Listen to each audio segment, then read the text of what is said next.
ng paggalang sa mabuting balita.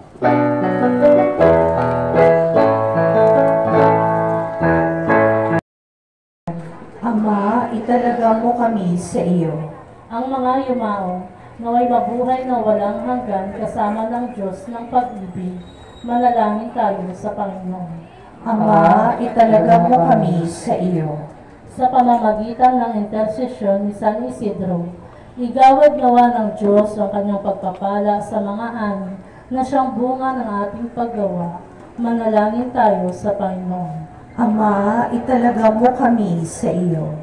Naway matularan natin ang halimbawa ni San Isidro na namuhay sa paggawa para sa kaluwalhatian ng Diyos. Manalangin tayo sa Panginoon. Ama, italaga mo kami sa iyo. Isama rin natin ang ating mga personal at pangpamilyang mga panalangin, lalo na mga intensyon sa misang ito.